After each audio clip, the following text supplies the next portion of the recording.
Yang pertama mohon maaf Pak, terlambat tadi ngobrol sama Pak tadi. Saya habis kampanye dari Kebun Bekasi karena 1 minggu lagi. Jadi karena saat ini saya ingin tahu Angkatan Udara, saya tinggalkan tadi kegiatan kampanye saya. Jadi mohon izin sekaligus mohon doa Pak. Saya langsung aja Pak ya.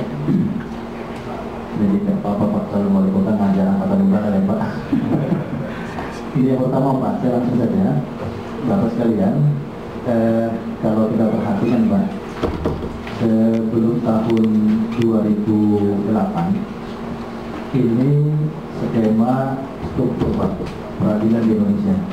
Semua peradilan yang 4 ini muaranya ada di Mahkamah Agung, baik peradilan yang sifatnya umum, sidang pidana perdata, kemudian ini yang mau kita bahas sekarang Pak, hakiman itu ada 2, ada di Mahkamah Agung tidak berubah, dan satu lagi di Mahkamah Konstitusi. Ini setelah tahun 2004. Nah, apa kewenangannya Pak? Sudah ada makalahnya Pak ya? Nah,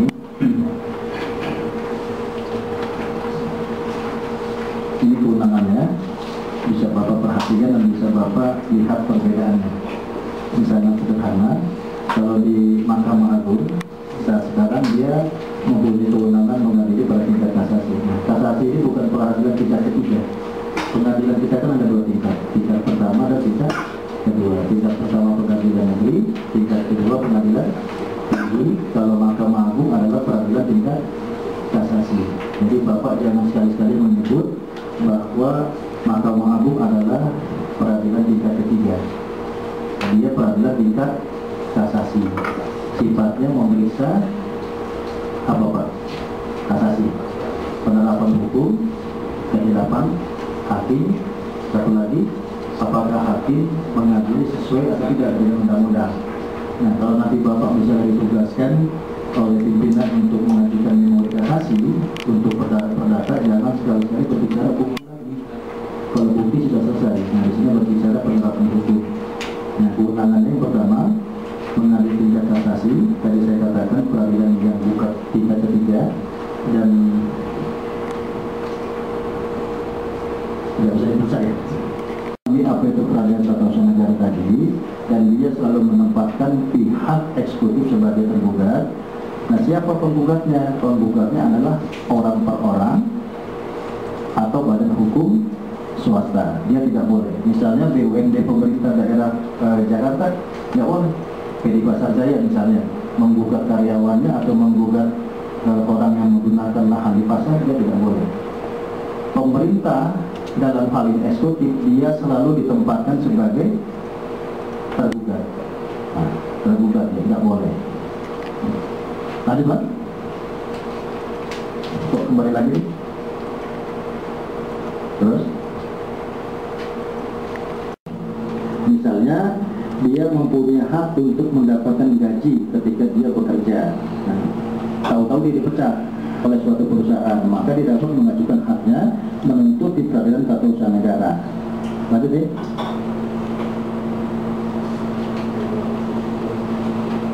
Nah, ini yang harus Bapak pahami Pak, adalah administrasi negara. Ini kata kuncinya sini Pak, yang melakukan fungsi untuk menyelenggarakan urusan pemerintah eksekutif baik tingkat pusat maupun daerah.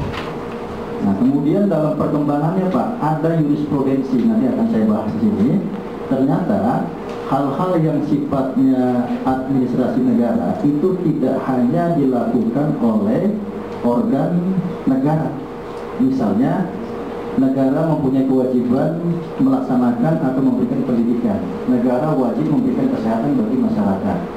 Nah, contoh misalnya rumah sakit umum swasta, perguruan tinggi swasta, dia mengajarkan pendidikan yang sejatinya menjadi tugas negara.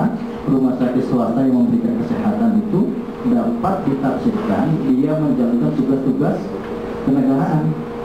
Nah, sebagai contoh, nanti beberapa tahun yang lalu ada jurisprudensi, perguruan tinggi swasta itu dapat dipersamakan dengan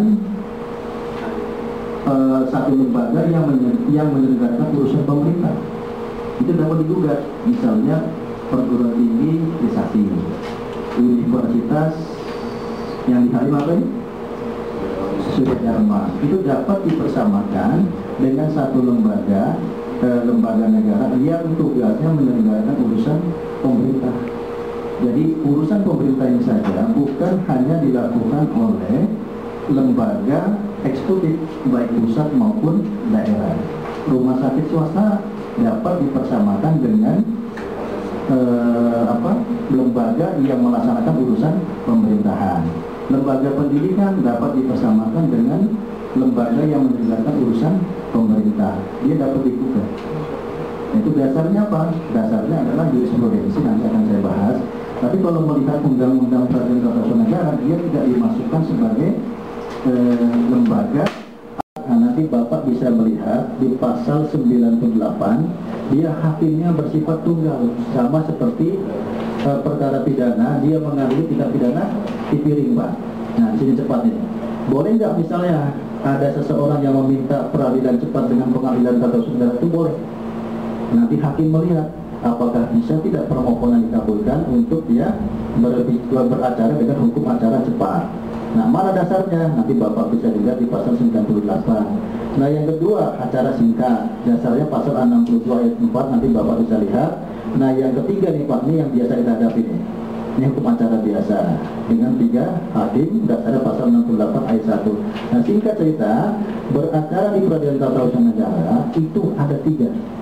Lain halnya di peradilan perdata. Di perdata itu suka atau tidak suka, dia menggunakan acara biasa, dia hakimnya 3. Nah, kalau pidana ada tindak pidana dipilih, misalnya pelanggaran lalu lintas. Nah, dia hakimnya tunggal, sama seperti di peradilan tata usaha negara dengan menggunakan hukum acara cepat, dasarnya pasal 98 Undang-Undang Peradilan Tata Usaha Negara.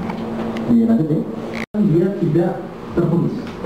Nah, tapi kalau di peradilan tata usaha negara, siapapun yang menggugat, baik perorangan maupun badan hukum, gugatan itu harus tertulis. Ini wajib. Nah, yang kedua, gugatan diajukan di tempat tergugat. Misalnya, dia mengajukan gugatan kepada wali kota Ambon. Walaupun si penggugat tinggal di Jakarta, dia harus tempat di Ambon.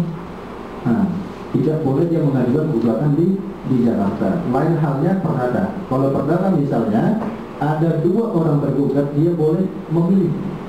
Kalau itu tidak bisa, dia harus tempat gugatan itu berada. Nah, kemudian ketika ini posisi kita sebagai turut tergugat sih ya Pak. Ketika Bapak ditempatkan sebagai pihak, maka Bapak punya hak untuk melakukan upaya hukum. Banding di sini. Nah, jadi si penggugat itu kita. Karena apa? Dia tidak mau pulang pihak. Kalau sampai antara saudara misalnya tidak digugat, secara fisik dia menguasai lahan situ, itu maka gugatan itu akan banci sifatnya. Dia harus mengajukan gugatan lagi di pengadilan negeri biasa atau di peradilan perdatanya. Nah, posisi Bapak bisa melakukan upaya hukum banding. Nah, ketika Bapak dimasukkan sebagai turut tergugat pada posisi sengketa tata usaha negara, itu sesungguhnya menguntungkan Bapak. Yang tadinya Bapak tidak bisa masuk menggugat, tetapi sekarang dikasih jembatan. Kasus tata usaha negara. Dalam hal ini penggugat melakukan gugatan itu kepada Badan Pertanahan dengan objek gugatan sertifikat hak pakai. Sedangkan penggugat sama sekali tidak memiliki hubungan hukum dengan, kalau sertifikat dan sertifikat pasti dengan tanahnya. Kami tidak melihat ada kepentingan yang diberikan yang diderita oleh penggugat. Itu pendapat kami. Tapi apakah dalam hal ini penggugat yang demikian dia bisa menyampaikan gugatan meskipun status haknya dengan panah itu belum ada kepastian, karena panah itu dalam kuasa kita.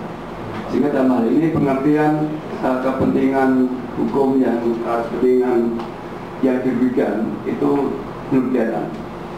Kemudian yang kedua, tentang objek gugatan. Kalau kita melihat sebuah sertifikat, itu di dalamnya kadang-kadang ada dasar keputusan Kepala Badan Pertanahan Pusat tentang pemberian hak kepada bla dan sebagainya. Nah, dalam hal ini yang menjadi objek gugatan, apakah sertifikatnya yang diterbitkan oleh Badan Pertanahan di daerah, maksudnya di kabupaten atau di kota, atau keputusan pemberian hak ini oleh Badan Pertanahan Pusat. Karena biasa saja Badan Pertanahan tingkat Kambil juga menerbitkan keputusan pemberiannya. Kemudian yang ketiga menyangkut mengetahui ya. Mengetahui di sini dalam prakteknya ini memerlukan suatu penafsiran ternyata. Apakah mengetahuinya keputusan tata usaha negara itu karena disampaikan secara formal oleh pejabat yang berwenang, atau mengetahui secara material, dan kita bisa membuktikan bahwa dia tahu secara material. Demikian. Terima kasih. Nggak boleh. Jadi asasnya nanti Bapak harus buktikan dua orang saksi. Nah, kembali saksi itu mengetahui, melihat, atau mendengar itu urusan Bapak. Kira-kira seperti itu. Nah, maksud saya paham ya Pak ya? Saksi ini kan ada dua. Ada saksi yang mengetahui, mendengar, melihat apa adanya. Ada saksi yang disuruh untuk mengatakan, melihat, mengetahui, dan mendengar. Karena kita kehilangan akal, biasanya juga. Ya, kita tahu, pokoknya kamu bersaksi di pengadilan ini. Jadi asas Pak. Jadi Bapak harus memainkan asas hukum. Satu saksi bukan saksi, saksi harus dua. Nah, kalau saksi dua orang ini mengatakan saya melihat surat keputusan itu sudah dia terima tanggal sekian, bulan sekian, tahun sekian, udah, hakim nggak akan berani. Nah, jadi di situ caranya Pak. Itu yang kedua. Nah, yang ketiga, saya agak lupa tadi Pak. Yang ketiga perihal syarat penggugat tadi kan orang atau badan yang kepentingan juga. Ya. Jadi kalau orang mengatakan sesuatu itu miliknya, maka orang itu harus mempunyai bukti yang formal. Peradilan tata usaha negara adalah peradilan di mana hakim menganut teori mencari kebenaran formil. Nah, ketika seseorang mengajukan gugatan, maka dia harus mempunyai bukti kepemilikan terhadap tanah. Tidak bisa seseorang mengajukan gugatan terhadap putusan tun mengatakan yang bersangkutan adalah pemilik tanah tanpa dia mempunyai bukti. Itu tidak mungkin. Karena apa? Karena hukum tata usaha negara ini menganut asas hukum mencari kebenaran formil. Nah, kebenaran formil itu didapat dari surat. Gitu Pak.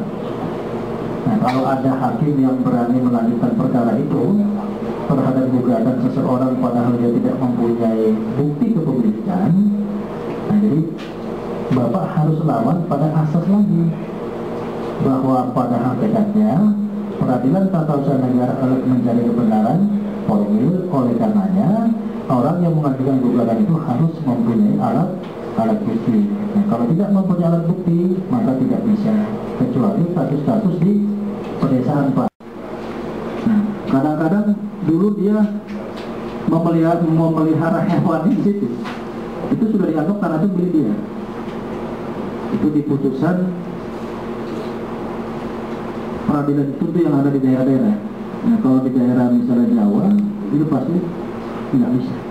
Nah, artinya apa? Sekali lagi, setiap Bapak menghadapi gugatan pun harus dilawan